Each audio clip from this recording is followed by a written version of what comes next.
우리를 돌아본다 네 번째 율법의 마침 믿음의 시작이라는 제목으로 주의 말씀 나눠보고자 합니다. 교실에 한 학생이 매번 수업 때마다 잠을 자는 학생이 있습니다.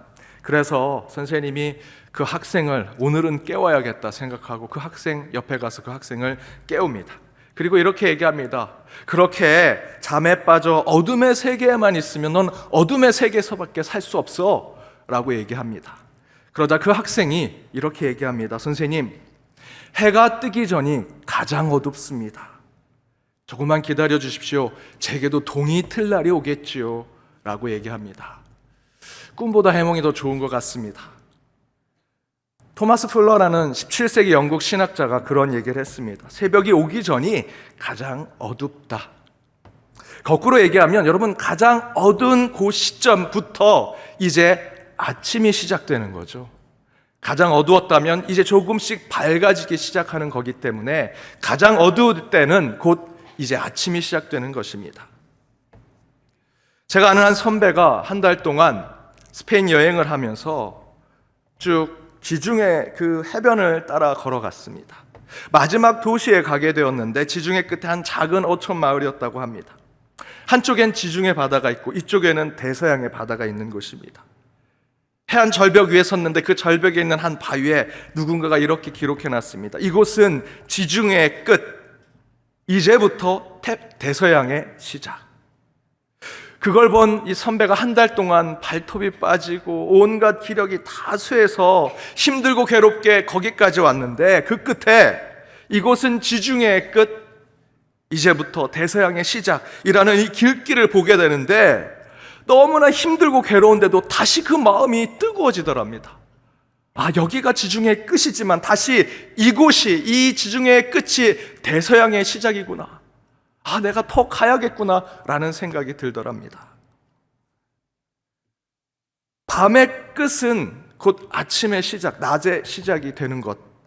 지중해의 끝은 곧 대서양의 시작이라는 것이죠. 성경에서도 이런 표현이 있습니다. 죽음의 끝은 곧 생명의 시작이 될 것이다. 이처럼 시작과 끝은 어떤 일이 끝나고 마치는 것 동시에 또 다른 일이 시작되는 것을 말하지요. 여러분, 강을 따라 걸어다 보면 그 강의 끝에 가면 강이 딱 끝나고 물이 그곳에서 딱 멈추느냐? 그렇지 않습니다. 강의 끝은 곧 바다의 시작이 되지요. 어떤 것이 끝나고 그곳에서 마치게 되는 것은 그 마침 끝난다라고 하는 그 지점에서 이전과는 다른 새로운 것이 진행된다라는 것을 말합니다. 그런데 저희가 이번 여름 함께 읽고 묵상해 가는 로마서의 말씀, 특별히 로마서 9장에서 11장까지의 그 말씀은 바로 이 시작과 끝, 마침과 다시 시작됨에 대한 영적인 말씀을 우리에게 주고 계십니다. 로마서 주석을 쓴 폴 악트마이어는 이렇게 표현합니다. 비록 이방인들은 선민이 되지 못하였고 하나님의 계명의 도구인 율법을 받지 못한 자들이었지만 그들은 예수를 믿는 믿음으로 새로운 관계성을 받아들인 자들이 되었습니다. 그러나 반대로 이스라엘인들은 율법을 타고난 권리로 생각하며 율법이 하나님과의 관계를 선하게 유지하는 것으로 여겼지만 그들은 율법의 참복적인 믿음을 성취하지는 못한 자들이 되었습니다 라고 말합니다. 그 선택받은 백성이라고 확신하는 이스라엘 백성들의 구원의 방법인 율법, 행위, 공로, 선행은 이제 더 이상 작동하지 않는 하늘의 방법이 되었고요, 대신에 유대인들뿐만 아니라 이방인들까지도 구원의 방법이 되는 이 믿음이 새로운 시대를 열게 하고 있다라는 것이 로마서 전체의 말씀이고요, 가깝게는 이번 여름에 저와 여러분이 읽는 로마서 9장에서 11장의 말씀이라고 할 수 있습니다. 정리해서 말씀드리면 오늘 말씀의 제목대로 이제 율법의 마침의 시대가 되었고요, 그 율법의 마침의 시대는 곧 믿음의 시대가 시작되었다라는 것을 얘기한다라는 말씀입니다. 그런데 바울은 바로 율법의 마침, 그러나 새로운 구원의 방법인 믿음의 시작을 증거하는 그 표현으로 오늘 본문에서 이렇게 얘기합니다. 오늘 본문 10장 4절입니다. 함께 읽겠습니다. 그리스도는 모든 믿는 자에게 의를 이루기 위하여 율법의 마침이 되시니라. 다시 말씀드리면 율법이 더 이상 구원의 길로 인도하는 것이 아님을 증거하는 동시에 율법 대신에 하나님의 바른 관계를 만드는 믿음의 시작이 된다라는데, 그 믿음의 시작, 율법의 마침, 믿음의 시작의 그 중심에는 그리스도, 예수 그리스도가 그곳에 계신다라는 증거입니다. 그렇다면 예수 그리스도가 율법의 마침이 되시고 동시에 믿음의 시작이 되신다라는 뜻은 무엇일까? 그 첫 번째는 예수 그리스도는 율법과 믿음의 연결고리가 된다는 것입니다. 율법의 마침, 믿음의 시작이라고 해서 율법을 칼로 도려내는 것이 아니라 도리어 예수님은 율법과 믿음을 연결하는 연결고리, 다리와 가교와 같은 역할을 하신다는 것이죠. 마태복음 5장 17절 18절에 이렇게 기록되어 있습니다. 함께 읽어보겠습니다. 내가 율법이나 선지자를 폐하러 온 줄로 생각하지 말라. 폐하러 온 것이 아니요 완전하게 하려 함이라. 진실로 너희에게 이르노니 천지가 없어지기 전에는 율법의 1.1획도 결코 없어지지 아니하고 다 이루리라. 예수님은 율법을 폐기하는 자가 아니라 완전하게 하는 자라 성경은 기록하고 있습니다. 그 이야기는 세 가지를 의미하고 있습니다. 첫 번째는 율법은 하나님 나라에서 매우 중요한 것이다라는 것이죠. 지금 율법이 이 땅에 와서 왜곡되고 그것을 누군가가 자신의 입맛에 차용해서 지금 저와 여러분에게 그렇게 보일 뿐이지, 사실 율법은요 하나님 나라의 법입니다. 그 법을 지키게 하기 위해서 우리에게 주신 것이고, 그것을 잘 지키면 하나님 나라에서 온전하게 살아갈 수 있는 삶이 우리 가운데 주어지는 것이지요. 어찌됐든 율법은 하나님 나라에서 매우 중요한 것이다. 그러나 율법을 완전하게 이 땅에서 이루는 자는 없다라는 것이죠. 따라서 예수가 이 땅에 오셔서 율법을 완성하심으로 우리는 율법에 대한 바른 의미를 깨달을 수 있다는 것입니다. 첫 번째로 돌아가서 율법이 하나님 나라에 매우 중요하다라고 하는 의미는, 여러분, 율법의 정신은요 거룩입니다. 율법을 생각하면 저희는 그 율법 때문에 심판받고 저주받는 것을 생각하는데 그렇지 않습니다. 율법의 기초를 정리한 레위기서를 보면 이렇게 기록되어 있죠. 레위기 19장 2절입니다. 함께 읽겠습니다. 너는 이스라엘의 자손의 온 회중에게 말하여 이르라. 너희는 거룩하라. 이는 나 여호와 너희 하나님이 거룩함이니라. 여러분, 율법의 기본 정신은 우리가 따른 하나님, 우리가 믿는 그 하나님이 거룩하시기 때문에 그분을 따르기 위해서, 우리가 거룩하기 위해 율법을 지키는 것이다 라는 것입니다. 그래서 예수님도 이 땅에 오셔서 마태복음 5장 18절의 말씀대로 율법을 1.1획도 없어지게 하지 아니하시고 모든 율법을 완성하신다라고 말씀하고 계시지요. 왜 그렇게 말씀하셨습니까? 여러분, 율법은 하나님 나라의 법입니다. 우리가 천국에 가서도 계속 지켜야 할 법, 여러분, 이 땅의 윤리와 도덕 아니고요, 이 땅에서 있는 사회적 세상적 법 아닙니다. 하나님 나라의 법을 따라야 하는데 그것이 율법이라는 것이죠. 무엇을 천국에서 이루기 위해 이 땅에서 그 율법을 지켜야 하는가? 곧 하나님의 거룩하심을 우리도 따라가기 위해서, 그것을 담기 위해서 우리는 율법을 지켜야 한다는 것입니다. 그러나 바울은 완전하신 예수님을 제외하고 이 땅의 모든 인간이 율법 앞에 섰을 때는 이와 같다라고 설명합니다. 로마서 3장 20절입니다. 함께 읽겠습니다. 그러므로 율법의 행위로 그의 앞에 의롭다 하심을 얻은 육체가 없나니 율법으로는 죄를 깨달음이니라. 바울이 이렇게 얘기하죠. 율법으로는 우리 안에 있는 죄밖에 깨달을 수밖에 없다라는 것입니다. 그 얘기는 율법으로 우리 인간은 그저 죄인일 수밖에 없는 것을 깨닫는 것이다. 율법을 완전히 이룰 수 있는 인간은 이 땅에 아무도 없다라는 것이지요. 그렇게 율법을 강조하던 유대인들이, 여러분, 예수님을 시험할 때 어떤 표현을 썼습니까? 예수님, 율법에 이렇게 쓰여져 있습니다. 어떻게 얘기하시겠습니까? 하나님 계명에 이렇게 되어 있습니다. 어떻게 말씀하시겠습니까? 라고 시험을 하지요. 여러분, 그 표현의 뜻이 무엇입니까? 예를 들어서 설명을 드린다면, 동네 아이들이 재밌게 놀이를 하다가 시비가 붙었습니다. 그러면 이렇게 싸웁니다. 우리 아빠가 그렇게 하라고 했어. 우리 동네에서는 그렇게 하는 거야. 라고 하는 표현을 쓰죠. 여러분, 그렇게 하면 옆에 있는 친구들이 뭐라고 얘기합니다. 그럼 니네 아빠하고 놀아. 니네 동네로 가. 그렇게 얘기하는 것은 우리 인간이 얘기하고 있는 그 기준, 우리가 생각하는 것이 맞다라고 생각하는 그 규칙들, 여러분 잘 따져보면 사실 굉장히 허무하고요, 무가치한 것들입니다. 다 상대적인 것임을 우리는 깨닫게 되죠. 그 동네에서는 통할지 모르지만 이 동네에서는 통하지 않는 것들이 있습니다. 친구 아버지의 말이 내 아버지의 말보다 권위가 있을 수 없다라고 저와 여러분은 생각하지요. 제가 전에 한번 말씀드렸던 대로 제가 성지순례 가서 그들의 안식일 날 호텔에서 식사를 하고 방에 올라가려고 엘리베이터를 타러 올라가는데 사람들이 엘리베이터에 있는데 문이 아직 안 닫혔길래 막 뛰어가서 갔습니다. 저를 기다려 준 줄 알고 땡큐 했습니다. 그런데 뒤에 사람이 4-5명이 있는데 아무도 층을 누르지 않은 겁니다. 그래서 제가 갈 층을 딱 눌렀더니 뒤에 있는 한 어르신이, 유대인이죠, 5 please 라고 합니다. 5층을 눌러달라는 거죠. 그러자 옆에 있는 사람이 4 please, 6 please. 안식일 날은 정통 유대인들이 지금도 이 엘리베이터 누르는 버튼을 누르는 것도 일을 한다고 생각하고 율법을 어기는 것이라 생각해서 안 누릅니다. 누군가가 올 때까지 기다리는 것이죠. 여러분이 얼마나 가식적입니까? 얼마나 위선적인 율법을 지키는 모습입니까? 안식일이 되면 각 호텔에 정통 유대인들이 모여서 식사를 합니다.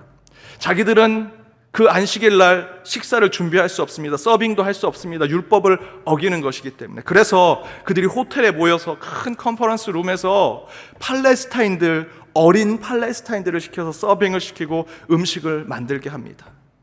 그러면서 그들은 밖에 나가서 팔레스타인들하고는 같이 살 수 없다는 분리 정책에 자신들의 율법을 이야기하면서 그 분리 정책을 지지하지요. 바로 이것이 예수님 시대에 유대인들이 보여줬던 가식과 위선의 율법의 모습입니다. 유대인들은 율법을 잘못 생각하고 있었습니다. 그러나 실제로 율법은요, 이런 뜻으로 하나님이 우리에게 주신 것이죠. 갈라디아서 2장 16절 말씀해 보면 율법의 행위로서는 의롭다함을 얻을 육체가 없다. 율법은 우리 인간이 잘 지키고 완벽하게 복종해서 의로운 인간이 되라는 기준으로 주신 것이 아니라는 겁니다. 율법을 다 지킬 수 있는 인간이 이 땅에 어디 있을까? 도리어 율법의 참 목적은 아무리 그 율법을 지키려고 해도 우리는 도저히 그 율법을 완전하게 지킬 수 없는 자임을 깨닫고 하늘의 거룩하신 그 하나님을 쫓아가기 위해서 율법의 목적대로 거룩한 삶을 살려고 율법을 지키고 또 지키지만 끝내 나는 하나님처럼 될 수 없구나라는 것을 깨닫고 하나님 앞에 겸손하게 나아가게 만드는 것이 율법이라는 것이죠. 그래서 자기들의 율법에 따라 간음한 여인을 예수님께 데려왔을 때 예수님께서 너희 중에 죄 없는 자가 돌을 치라라고 얘기하십니다. 그러자 나이가 든 사람부터 젊은이까지 다 돌을 버리고 그 자리를 떠났습니다. 여러분, 이처럼 우리 인간이 제 아무리 율법을 지키고 하나님 말씀대로 사는 존재라고 생각할지라도 우리는 결코 그렇게 살 수 없는 자들이고요, 바로 그것을 깨닫게 하는 것이 율법이라는 것입니다.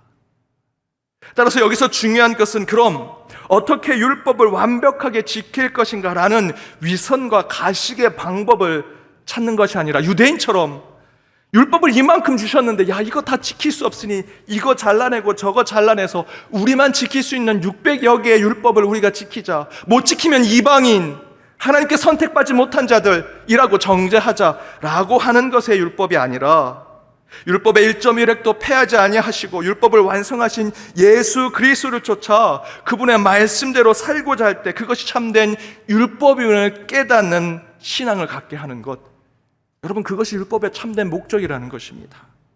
다시 말씀드리면 전에 율법은요, 문자로 되어 있었고요, 이론으로 되어 있었고 교리로 되어 있었습니다. 하지만 예수 그리스도가 이 땅에 오심으로 율법은 예수를 통해서 완성되고 그 율법은 그 예수 그리스도를 믿는 우리의 신앙이 되었다는 것이죠.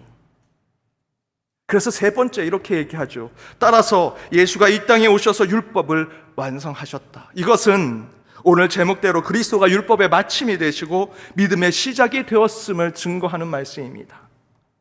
갈라디아서 2장 16절, 로마서 3장 20절, 우리 인간은 율법을 완전히 지킬 수 있는 존재가 아니라는 것입니다.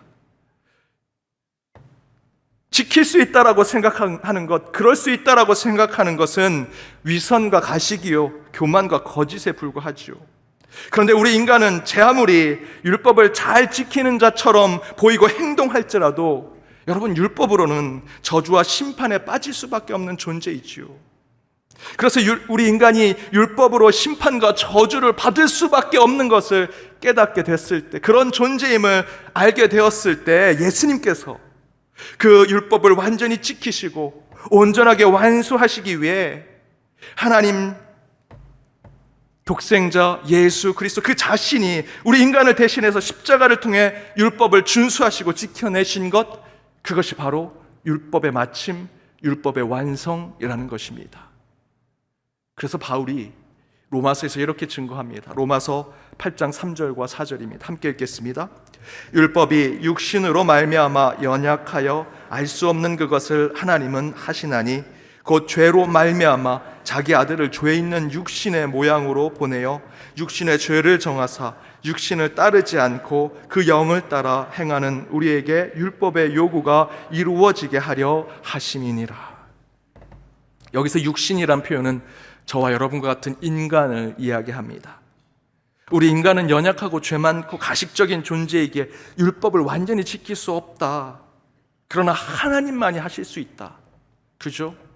그런데 하나님은 저 하늘에 계신데 우리 인간은 그럼 다 십자가에 달려 죽어야죠. 율법대로 심판받고 저주받아야죠.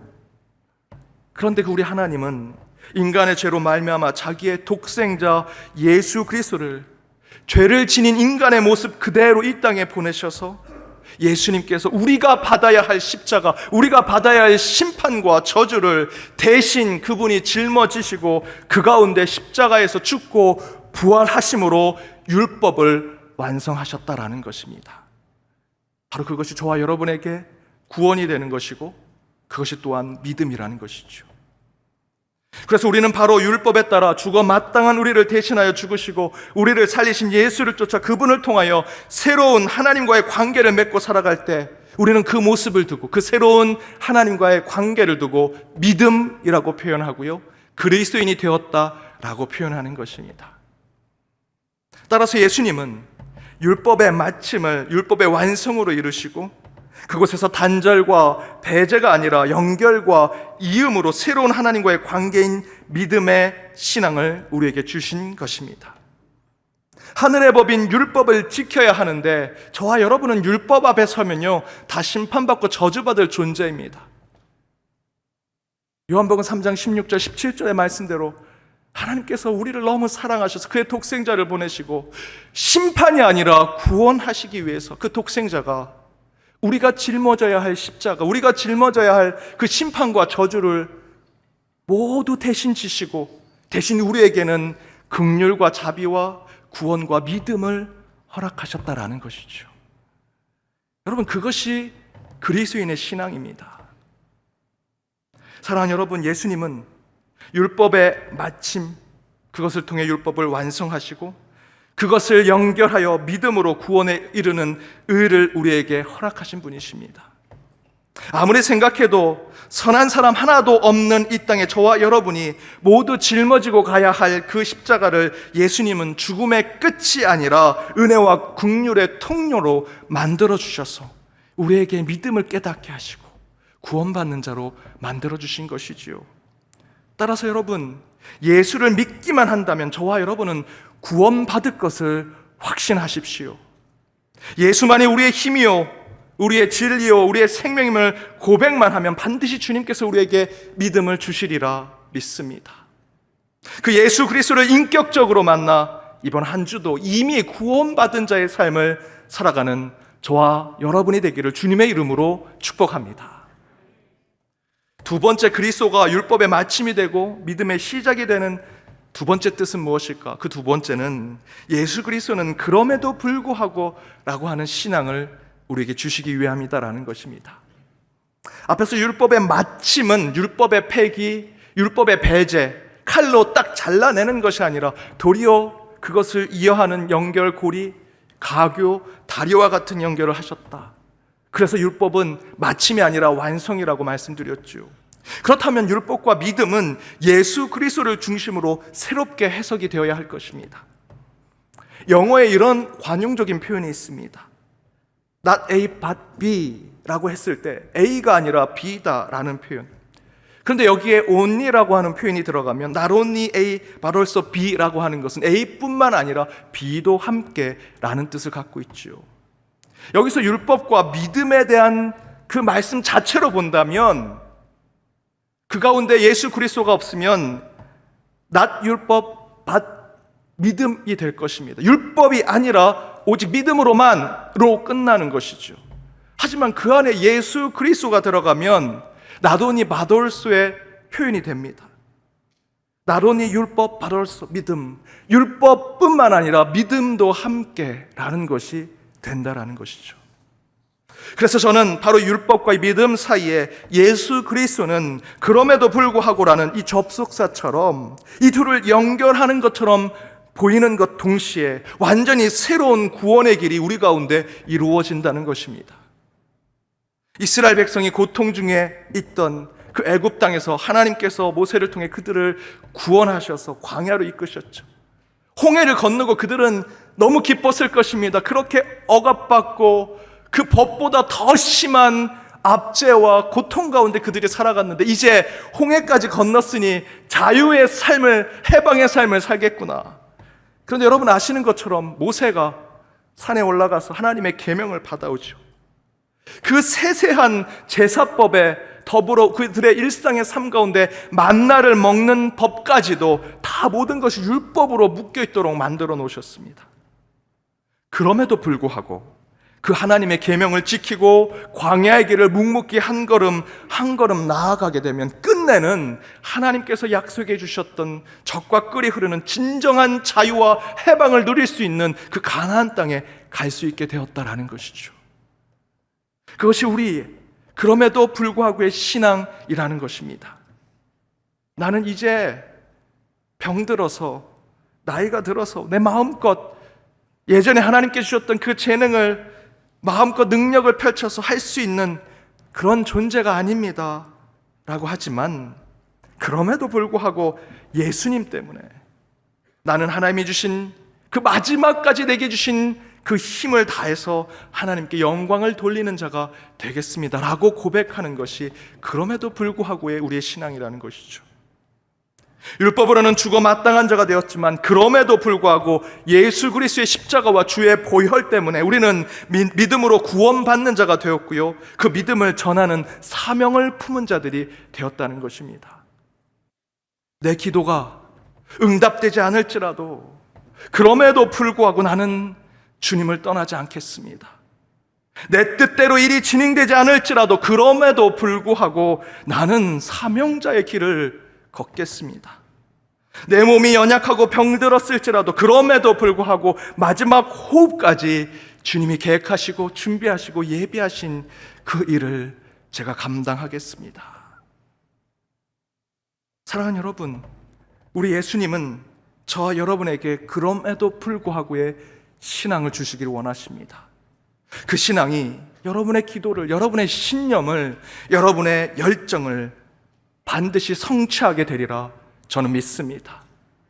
그런 믿음과 신앙으로 예수 그리스도의 이름을 찬양하며 한 주도 승리하시는 저와 여러분이 되기를 주님의 이름으로 축복합니다.